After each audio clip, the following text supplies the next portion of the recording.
Greatness is rarely recognized in the moment.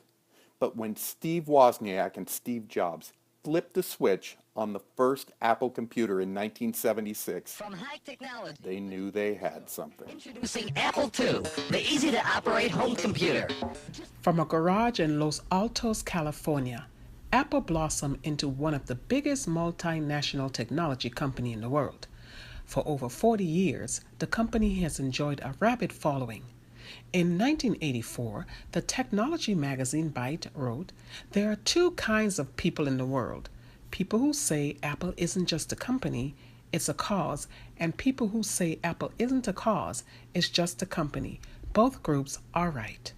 From the humble wooden frame of the original Apple I to the first color computer, Apple II, Steve Jobs created an industry, the home computer. But Apple wasn't like other fledgling computer companies.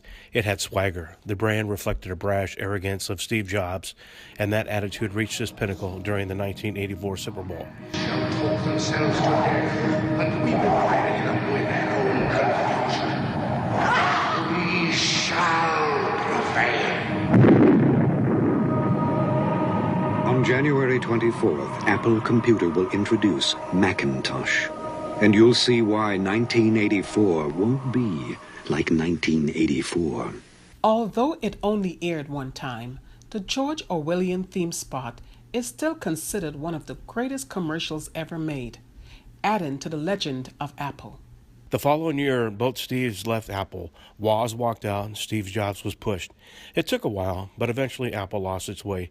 The cool ads disappeared, and the innovators became imitators. The 1990s belonged to Bill Gates and Microsoft. Apple teetered on the edge of bankruptcy until their spiritual leader, Steve Jobs, returned.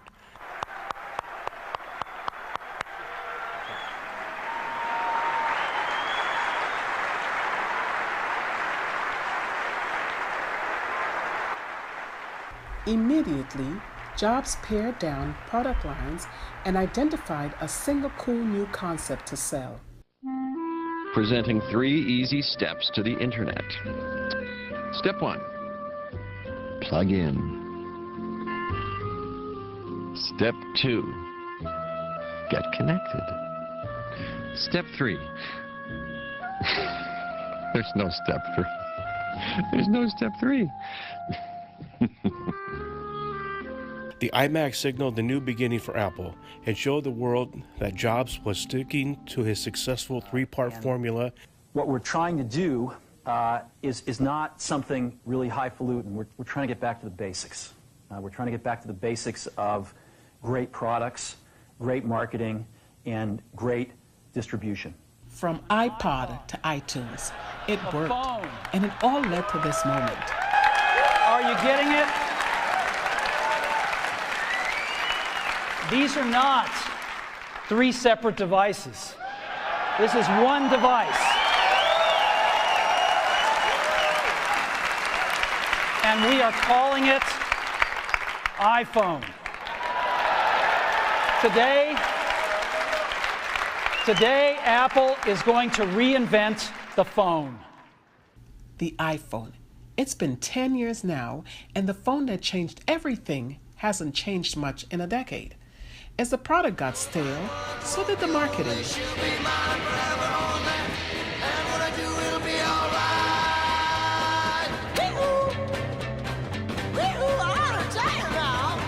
Other competitors, especially Samsung, blew past Apple.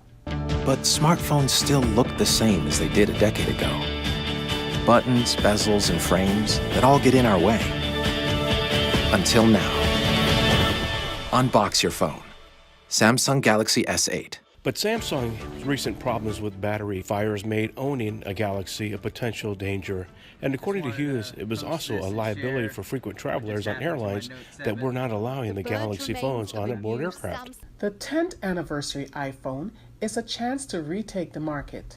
The anniversary iPhone is expected to top $1,000, far and away the most expensive phone ever. Customers spending that kind of money will be making more of an emotional decision than a rational one, and we need to ignite those emotions. In Perloff's description, he described the process of persuasion as a communication activity that can be a verbal or nonverbal to influence a desired outcome. Using symbols and messaging such as the Apple icon, the existing phones and other Apple devices can bring about instant recognition of the Apple brand because there is already an association with the brand by loyal customers, and the symbol can be used as a persuader to change attitudes and to mold opinions of current and future customers. Combining that with the theory of planned behavior, we can expect that by using symbols in conjunction with visual images related to our target audience, we can plant seeds to change behavior and activate customers to buy the new iPhone. But the product and the campaign need to be iconic. So, who is our target audience? We're going after the younger millennials and Generation Y. This is the largest segment of the consumer population, even larger than baby boomers. They are also the most tech savvy and have the most disposable income for the technology. But these people are also the least receptive to traditional marketing. So how are we going to create messages that impact them? We will combine overt and covert commercial acts to invade their awareness with news of the new iPhone.